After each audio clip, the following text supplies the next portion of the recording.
Well, thanks, Jack, for joining us today. How's it going? Good, good. Thank you for having me. This is quite the opportunity and pretty surreal to say the least. So, feels great to not Yeah. only be be part of South by Southwest, to also be interviewed by a friend. So this works out well. This works out quite well for me. Yeah. Yeah, I'm excited to let you tell your story today. We both actually are, we're lifelong gamers, both came up on the esports side of gaming. I was working for a game developer running tournaments, and you came up as a commentator and host. Can you tell me about kind of how you got your start and, when you decided you could turn this into a career? Yeah. So for those who don't know, my name is Jack CouRage Dunlop. I am currently a streamer on YouTube and a creator across all different platforms, whether it's Twitter, Facebook, Instagram, TikTok, obviously YouTube, and more. I currently have a following of, I believe, in total about 11 million plus followers on all social medias, and it is my passion. I absolutely love it. But as Bridget just mentioned, yeah, I was first a commentator in esports. Even before that, I was a fan. I began following competitive gaming in 2007 with Major League Gaming, just as a chubby kid from New Jersey that found out how much I really did love Halo 3 and competition since, well, let's be honest, I wasn't really going anywhere with real sports. So began following competitive gaming back then. It took over my life in regards to what I loved to do. My friends would bring their consoles over. We'd all play and game in my basement. We'd sleep over 2 nights of the weekend, some weekends, and we'd just have the time of our lives. And across that time, met people involved in the industry, got some great opportunities to be an intern at Major League Gaming in New York City because I was based right outside of there where I grew up. And yeah, the rest was history. Fast forward now, it's been a crazy five plus years since I got my first foot in the door, and now we're here. Can you kind of describe to people what the scene was like when you first started getting into it, and kind of how you've seen it evolve, even just on the esports side? Yeah, I mean, if I go back as far as 2007, Bridget, this will be a long story. But no, I think I've seen it go from what feels like the grassroots, um, kind of everyone just throwing pieces together to make the puzzle work, to now a really sustainable and growing business that has eyes on it from across the world. Um, Back then, it was like esports was this thing that really felt like it was not all concentrated in one place. There was no main streaming platform. There was, you know, different websites you can go to, but it was like, different little sectioned off communities where now you know the hubs of where to go to. You know these brands, you know these teams, you know these games. There's memorable moments. New people are getting involved every single day. There's shining stars. There's veterans. There's Hall of Fame people. It is built into its entirely own league, and with the trajectory of where gaming is currently, it's not stopping anytime soon. Yeah, I agree. So, at what point in time did you start streaming and kind of decide to go the content creator route instead of just continuing to host and commentate for games? Yeah, the decision to start streaming was one that it was a passion of mine, but it was also necessary, in my opinion. I first tried streaming, and I tell the story all the time to my viewers because so many people want to become streamers or want to become YouTubers. And it wasn't just an easy, immediate road I had. I first tried streaming back in college, 2013, I believe it was, 2012, my freshman year. I was trying to upload and play Call of Duty Black Ops 2, and after doing it for a few months, I'm pretty sure my peak viewership was four viewers, one of which was probably me, and realized that I had to go focus on school, the fraternity I was part of, and spend my time elsewhere, and it just didn't work out. And then a couple years down the road, I began getting opportunities with Major League Gaming, began to build a little bit of an audience through becoming a commentator, and was able to utilize that existing audience of about 10 to 15,000 followers on Twitter to kind of be the base, because so many people that start at zero have such a harder road than people that even start at 10. I remember Casey Neistat, who's a great creator, once said, your first 10 views is infinitely harder than your first 100, subs. Your first 100 subs is way harder than your next 1,000 subs. Your first 1,000 subs is way harder than your first 10,000 subs. And it's because it becomes exponential when more and more eyes get brought in.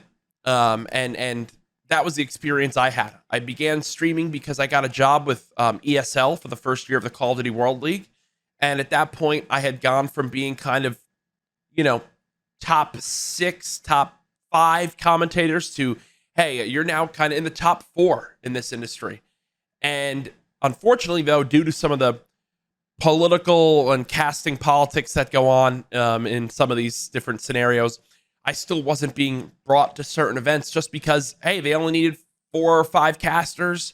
And I was just right on that cusp. I was just a little on the outside, and I realized that, between my lower pay that I was getting for being in Burbank and, living out here, it's an expensive place to live, plus not being a shoo-in for every single event to cast, I knew I needed to do something.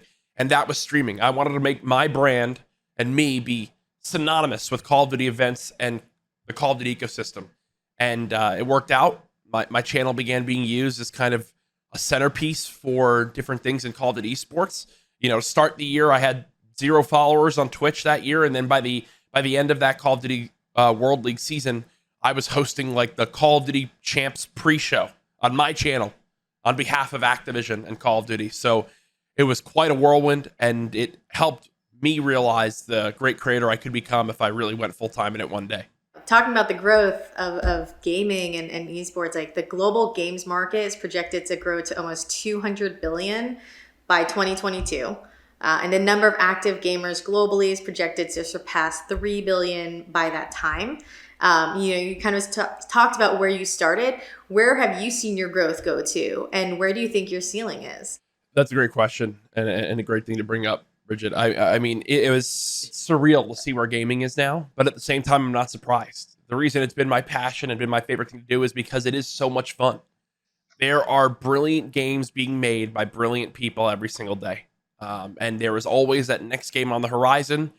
And we've seen countless opportunities where a new game comes out and it takes over, or an old game finally gets the eyes it needs from certain streamers, think Among Us or Rust, and boom, it sends it into the stratosphere. So those opportunities are exciting for everyone involved. They're exciting for people that love games. They're exciting for people that make games, and you just never know what could happen.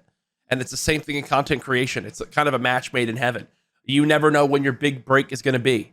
So with the trajectory of where games are, it's exactly why it excites me. It's why more and more big brands are entering into this space, because gaming is the biggest form of entertainment in the world, bar none. Like, everyone loves to play games.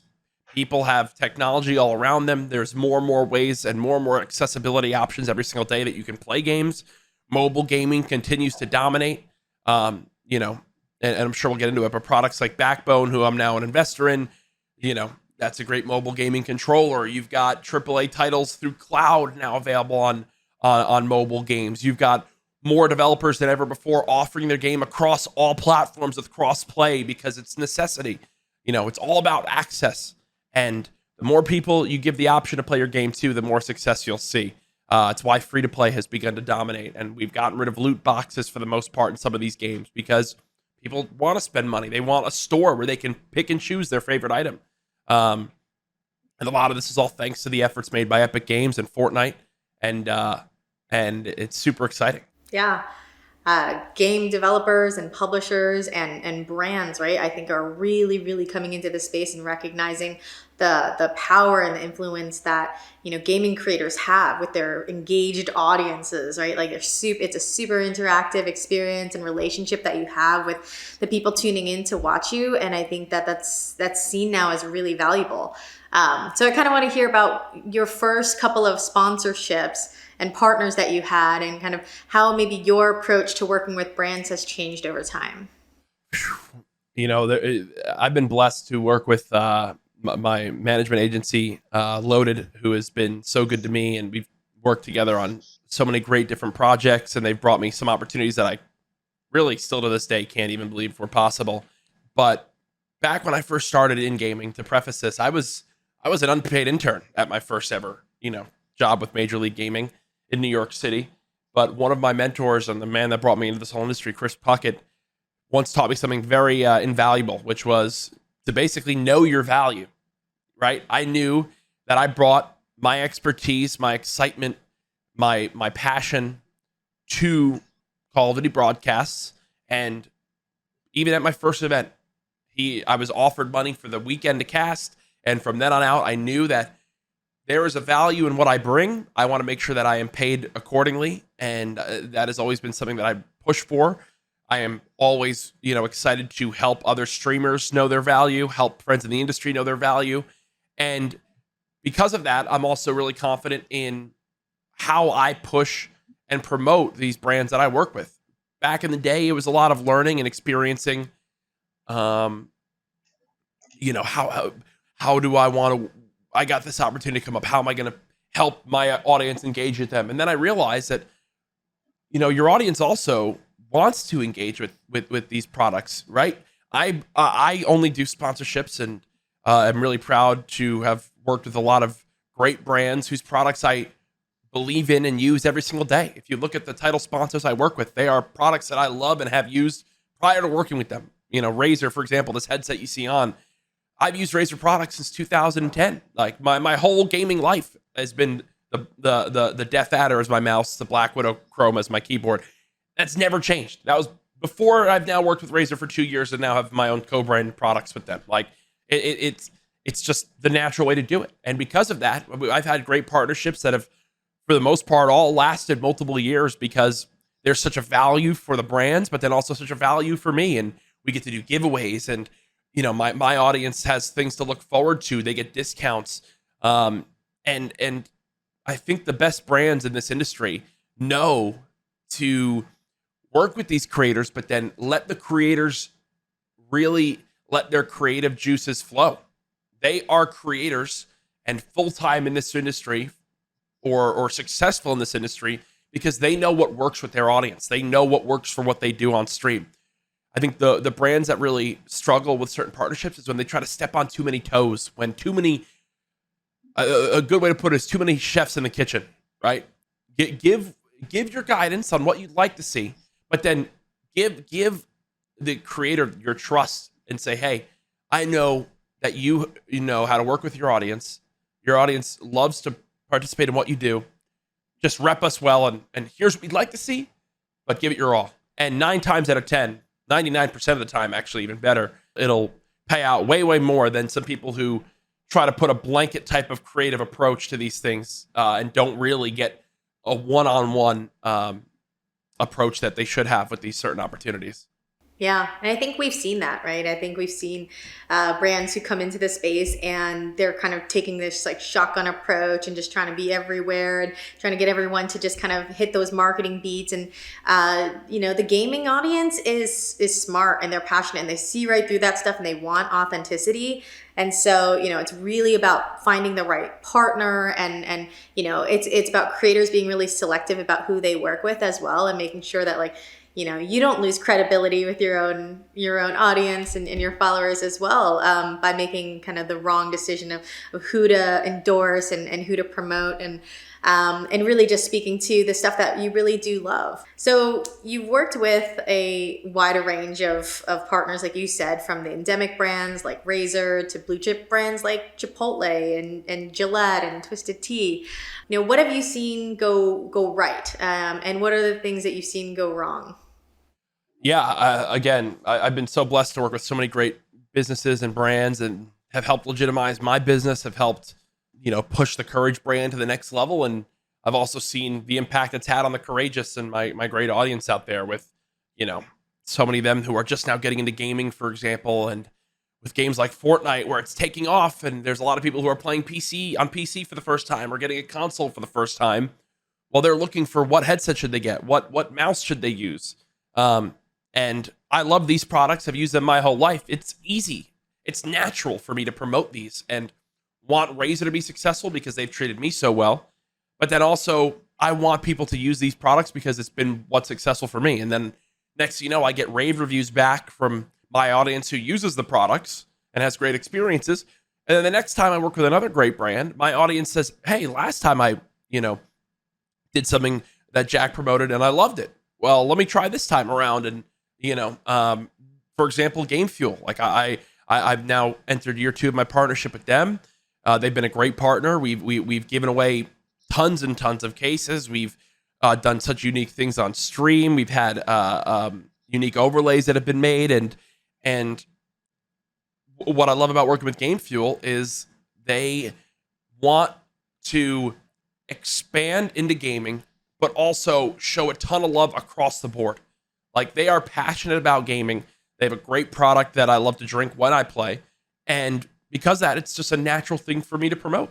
I'm very much in the boat of weight loss, trying to be wary of my weight. Game Fuel has their zero calorie, zero sugar drink. That's exclusively what I drink, and I love that they have that healthier option for people out there.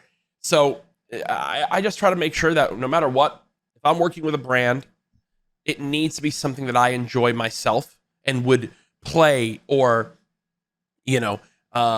rep or drink myself if I'm going to promote it. So that's one thing that I found that's really, really successful, is it has to be products that I resonate with myself, or else my audience will see right through it. And it's been that way since day one. In regards to things that maybe don't work as well, for me, it's when it comes down to the certain posts that a lot of these places or a lot of these brands will want, they try to script things really, really, really tightly. They try to do certain things that, don't attach a picture to this or post at this exact time. And it's like, that doesn't work the same way for everyone.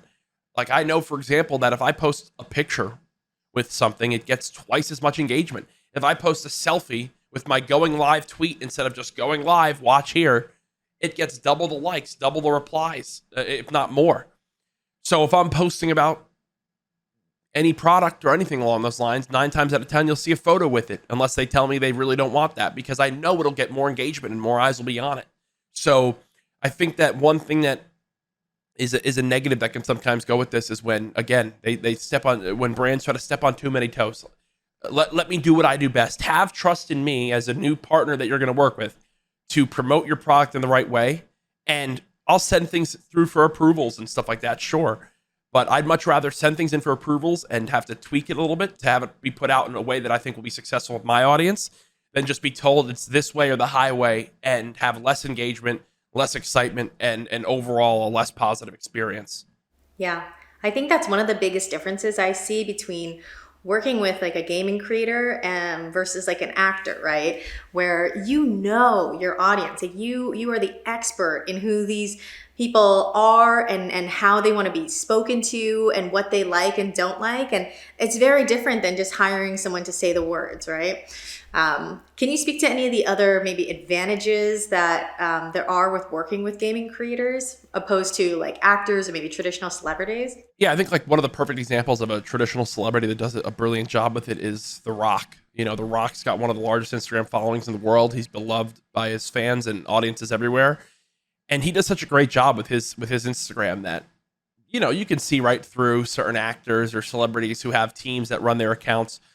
The Rock's account, it seems like it's ran by him every single day, which I wouldn't doubt it. And the promotion and the way that they do things for the different companies or movies he's involved in feels really natural, and you want to engage with it. I mean, he posts his excitement, and you feel that raw excitement, and it makes you want to engage with the post and hear more about the projects he's working on.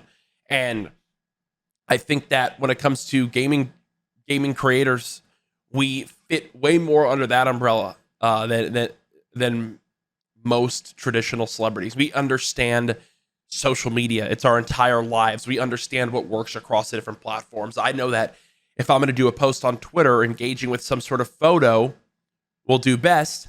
And then when I head on over to post a TikTok, let's say it's a creative ad for TikTok, the best thing to do there is a viral type clip that ends in maybe a stinger or something along those lines of the part of the ad, right? Play into the virality of TikTok. If I'm going over to Instagram and I'm doing a clip, make sure that it leads with the exciting moment so that people don't just click away. Don't have a black screen to start your Instagram ad, because the preview on Instagram will just show the black screen and it'll get way less engagement.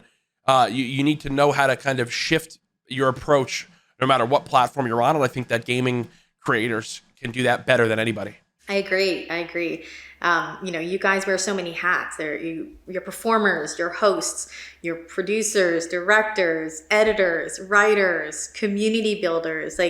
There's so much versatility with what you have to do because you do it all, and you don't have a team, and you don't have, a big production around you. You have to produce everything yourself. How did the pandemic affect you? Did that put a halt on any of your work or your business or kind of your ambitions, or walk me through that? I think the pandemic has affected so many different industries in many different ways. I think it's been very weird to say, but gaming has thrived from the pandemic.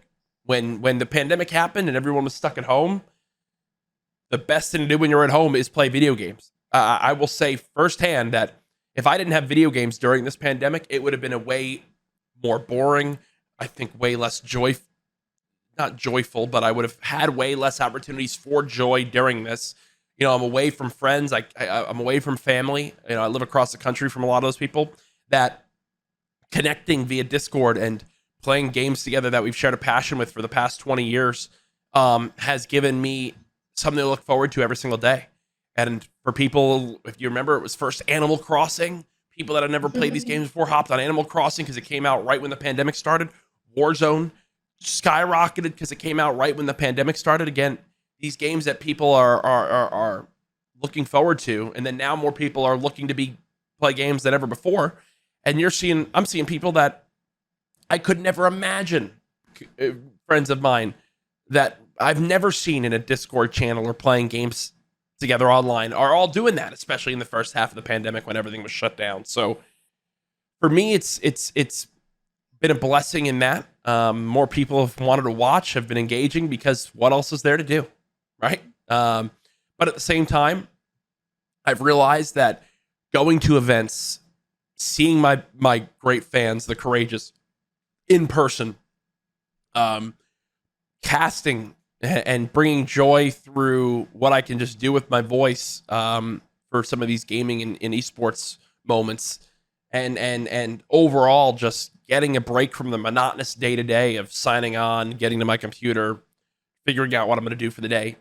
Those opportunities to break out of the mold are what brought me so much joy, brought so many people so much joy, but would also motivate me to keep working hard, because I want to make those people that I meet face to face proud. I want to keep having these incredible experiences. So that's been a bit tough. I've felt, my anxiety spike a bit this year. I've been pretty vocal with my audience on that. So there's been pros and cons for sure, but I think the gaming industry, ironically enough, for the most part, has seen more positives than negatives come from the pandemic because gaming has thrived from it. Yeah. I think we're very fortunate to, be in an industry and amongst a community that's not restricted by location and physical accessibility and things that were really tough for everyone this year. So yeah, I guess I want to wrap up and just ask you, what's next for you and what are you excited about down the road? Oh, Bridget, there's so many things I'm excited about. I'm in a very blessed position to be part of a great organization in 100 Thieves, surrounded by a fantastic team. Still to this day, gaming with my day one friends that I've known since we were elementary school kids that have played video games with them. I've been in a really blessed position where now I want to continue to adapt. Gaming for me, games are in a little bit of a lull right now. I think a lot of the industry is feeling that. The games that came out towards the end of 2020 just really didn't hit or were postponed based off of things with the pandemic, that we're just kind of in that holding pattern, waiting to see what's next. So I'm trying out a bunch of new things, which is really fun. A lot more in real life content. I'm in a unique situation where I'm in a house with Brooke AB, Symphony, Nade Shot, Valkyrae's right down the street. I've got so many friends in this industry that I want to go and begin to do more with them in person. So that's one thing I'm looking forward to. I've also been doing a lot more of doubling down in how much I believe in this industry by now, with the success I've had, going and investing in companies that I think will push this industry forward. And I'm now co-owner in multiple businesses that will be more public soon. One of which is Backbone, that I just announced my investment in last week, which has been great. So I want to continue to build that out and discover what's next in gaming and what companies I think will really thrive in the coming years. And then outside of that, just trying to remain healthy, trying to work out. I think it really helps with my mental state, and just keep trying to be a role model for people that want to become a YouTuber or streamer or creator in their own way. Yeah, it's been amazing to see you really turn this from a passion and something that, you did because you cared about it to really becoming now an entrepreneur in this space. So thanks again for sharing all that with us today. No, thank you. Appreciate everyone listening. Yeah, for me, it still doesn't feel real, but I'm just going to keep on going. And hopefully, next South by Southwest, we can have a panel in person with some other great members of this community and continue to push gaming and streaming forward. That would be great. I look forward to that too.